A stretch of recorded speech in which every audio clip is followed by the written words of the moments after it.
salários do trabalhador brasileiro que cresceram, não assustadoramente, cresceram a níveis ótimos para o mundo.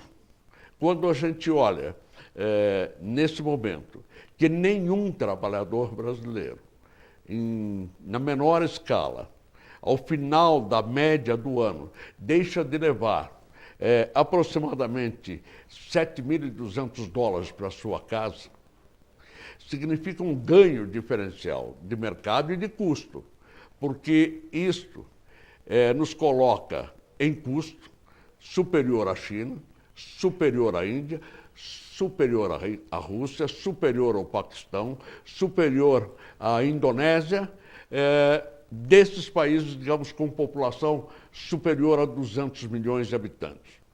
Alguma coisa assim. Então, como nós estamos situados? Claro, se olhar os Estados Unidos, diferente. Não podemos falar da Alemanha quando situa o universo de 200 milhões de habitantes. Com esta condição, nós temos um custo. A presença nossa externa tem que ocorrer efetivamente de ocupação de espaço. Se a empresa é pequena, naturalmente ela tem dificuldades de capital, de saída, de abertura do mercado, instalação de depósitos, enfim, representação, abrir o mercado, tudo isso que surge. Ainda resta agora uma política que talvez saia de dentro dos centros universitários, como a FAI, de pensar diferente em grandes, pequenos ou médios consórcios, em que a soma de esforço e de capital dessas empresas os torne competitivos em mercados onde ela possa ir. Vamos situar um exemplo paranaense que é típico de competição. Em Arapongas, você tem um polo industrial de produção de móveis. Eles estão atendendo o mercado brasileiro. Alguns estão já em ritmo de avanço de tecnologia capazes desses móveis produzidos para o mercado brasileiro serem possíveis ser colocados em outros mercados. Se a empresa for sozinha, talvez ela consiga atingir 1 ou 2 mercados. Se ela sair em grupo, se ela sair em forma de gestão coligada, e queira ser vencedora, com incentivos de centros universitários, com incentivos de políticas governamentais federais, porque as estaduais eles não têm muita preocupação com o comércio exterior, porque não deixam impostos no caixa governamental, retira isso. Mas se houver essa política, então essas médias empresas poderão ser competitivas no mundo, nessas áreas, já que aqui no Brasil eles são competitivos. Ok. Obrigada, senhora Doni. Nós temos que encerrar esse primeiro bloco, mas antes de encerrarmos, eu quero que o professor Antoninho Caron, então, faça esse fechamento do bloco para nós fazermos a nossa primeira questão norteadora. Olha, nós temos a seguinte característica. O Brasil sempre foi um país reagente, reativo à posição internacional. A grande mudança que está se pregando é que o empresário brasileiro passa a ser um agente ativo de conquista dos seus espaços internacionais. Nós, ao longo da história, nós participamos nos últimos 40 anos com 1% do mercado mundial. Se nós lembrarmos, 1950, nós participávamos com 2,5% do mercado mundial. A pergunta é, o que aconteceu com o mundo que mudou, cresceu fantasticamente no mercado internacional e por que o Brasil perdeu esse espaço? O que é necessário para o empresário brasileiro, com o apoio do governo, para conquistar novamente este espaço ativo no mercado internacional? Muito bem, e nós vamos deixar a nossa primeira questão norteadora para que os nossos convidados dialoguem sobre a mesma ao longo do segundo bloco. Qual a percepção do Brasil no exterior e como o mundo nos vê? Acompanhe conosco, já voltamos.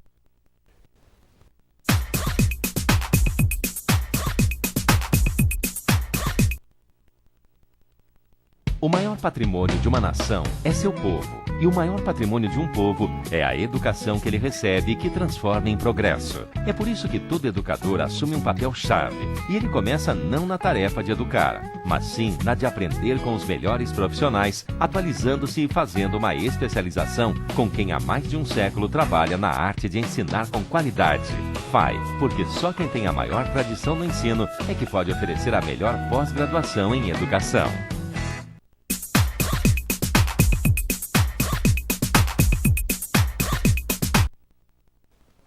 Voltamos para o segundo bloco do programa de hoje. Estamos na área de negócios e na área de negócios estamos dialogando sobre o tema competitividade nas empresas brasileiras. Ao longo do primeiro bloco, os nossos convidados fizeram um panorama geral para nós, como está a nossa situação brasileira sobre os negócios internacionais e no mercado exterior. Na área de exportação. Então, os nossos convidados também falaram da formação, da necessidade da formação do gestor internacional e também colocaram para nós o espaço que as empresas brasileiras perderam nesse cenário mundial. Bem, como a nossa questão é qual a percepção do Brasil no exterior e como o mundo nos vê, eu vou passar primeiro a palavra para o senhor Nicola, que esteve morando durante muito tempo no Brasil, então também tem a visão brasileira do exterior. Então tem dois olhares, o do exterior para o Brasil e também do Brasil para o exterior. Por favor, Nicola. Bom, eu diria, felizmente, o Brasil está de moda. O Brasil tem aumentado de 10 posições no ranking mundial de marca país. Hoje em dia a marca Brasil está no lugar número 31 sobre 188, isso é ótimo. Vice-versa está no segundo lugar como melhor qualidade de vida noturna no mundo, e isso também está chamando muito estrangeiro, muito turista para cá. Mas existem vários estereótipos no mercado internacional. País, digamos, praia, lazer.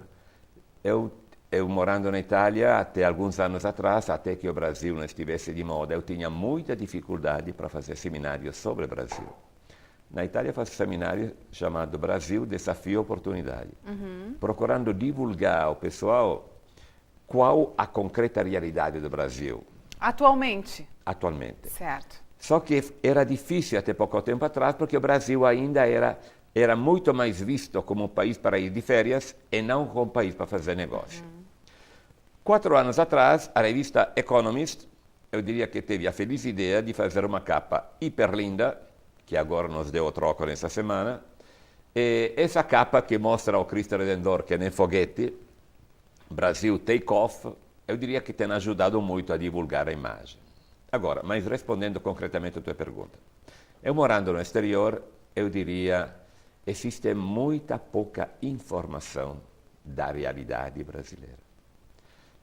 Para te dar uma ideia, eu muitas vezes, em lugar de dizer que vou fazer um seminário sobre o Brasil, eu digo, gente, vamos fazer um debate sobre o conhecimento de vocês do mercado internacional.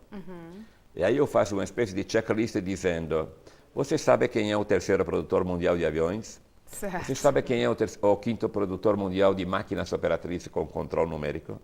Você sabe qual é o terceiro mercado mundial de franchising, etc, etc, etc, no final. Você sabia que esse país é o Brasil? O pessoal não sabe. Mas por que acontece isso? 1, ignorância por parte deles. E 2, honestamente, falta de agressividade por parte nossa a nível de fazer muito mais promoção no exterior. Necessariamente, porém, para fazer promoção você tem que investir. Mas nós temos que considerar que a promoção é algo de estratégico. Ligando também, queria deixar uma reflexão. Então, custa muitíssimo criar a imagem do país. Agora, é importante também que eu, exportador brasileiro, se eu aprontar alguma coisa lá fora, eu estou estragando, eu estou influindo negativamente sobre a imagem do país. Eu, quando morava no Brasil, dizia que no Brasil a gente fazia curso para batizado, crisma, noivado, não fazia curso para exportar. Aliás, para exportar, basta se registrar no tal do Siscomex, que, aliás, o outro dia eu acabo de descobrir que alguém pode ter cassado o registro no Siscomex se faz alguma ação desabonadora para a imagem do país. Pergunta. Durante 2 anos, o câmbio não esteve favorável para a exportação. Muita gente deixou de exportar.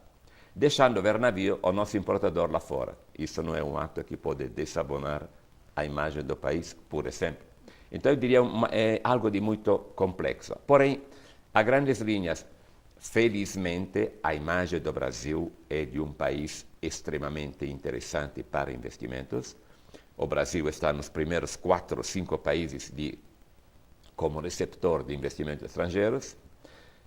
Porém, repito, ultimamente, digamos, o pessoal lá fora está ficando meio decepcionado que a velocidade do Brasil não é tanto quanto alguns anos atrás. Por exemplo, o Brasil aumentou suas exportações nos últimos 10 anos de 270%, que não é pouco, mas a China aumentou de 580%. A Índia aumentou de 470%. Quer dizer, a gente está correndo, mas tem gente correndo mais do que nós. Então, é necessário nós, como dizia muito bem o Caron, que nós temos que aumentar a nossa visibilidade no mercado internacional. E para fazer isso, obviamente, isso não é com um toque de mágica, é um problema a nível econômico, infraestrutura, social, atitude, mudança de atitude, sair da zona do conforto, pensar em ter mais acordos, apesar que a gente está amarrado por uma série de assuntos.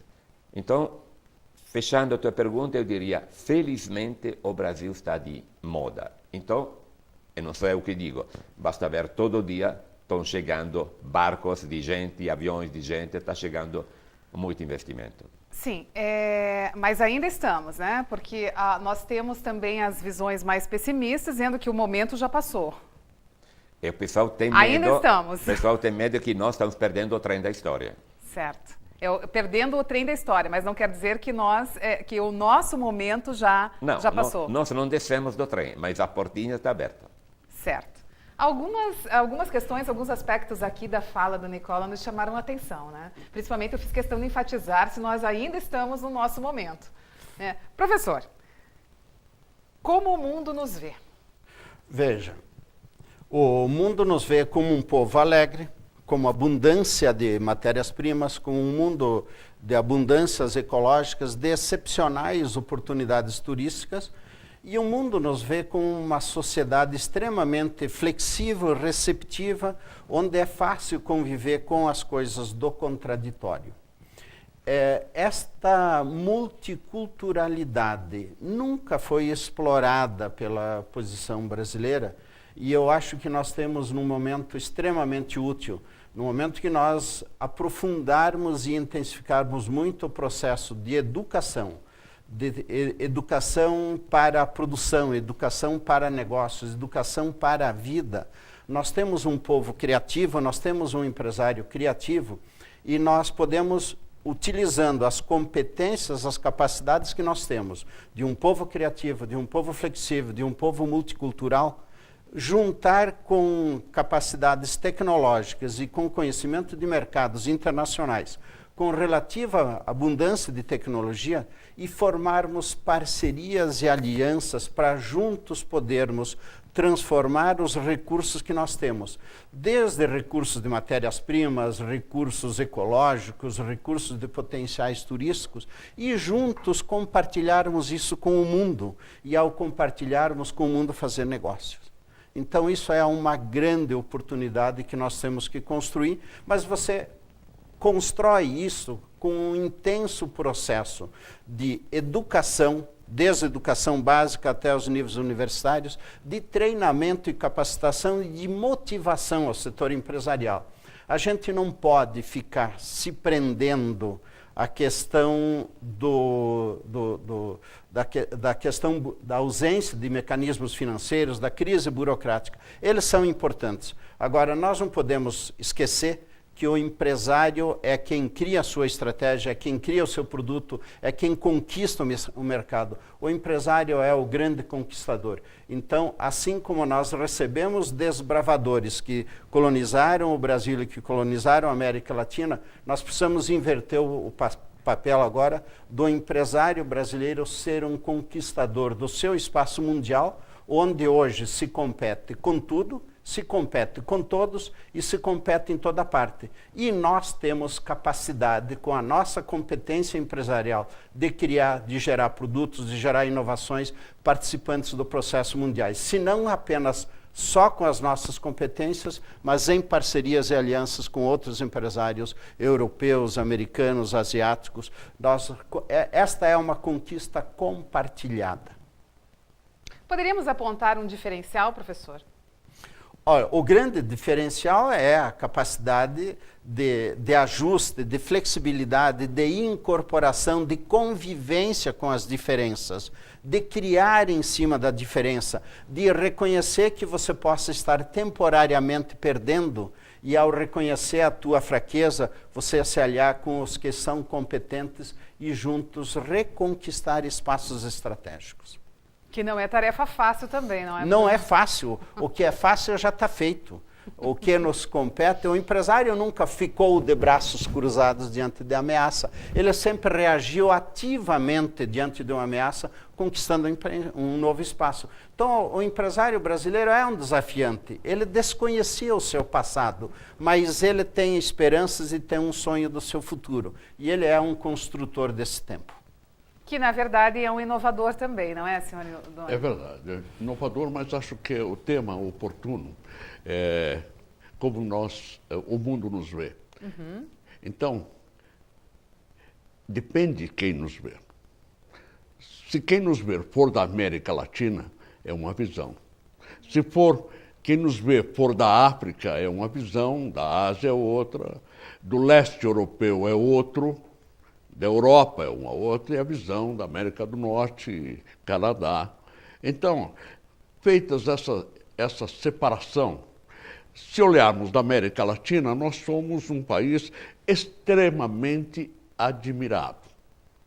Ao mesmo tempo, temos os nossos produtos de forma competitiva nesse mercado. Nós estamos muito exigentes com nós mesmos dentro do país. A mídia e todos os esforços são permanentemente críticas a qualquer fato que ocorra, como isso fosse o fim do mundo. Mas veja bem, aqui, na nossa cidade, na região metropolitana, os carros usados na América Latina é made in Paraná, made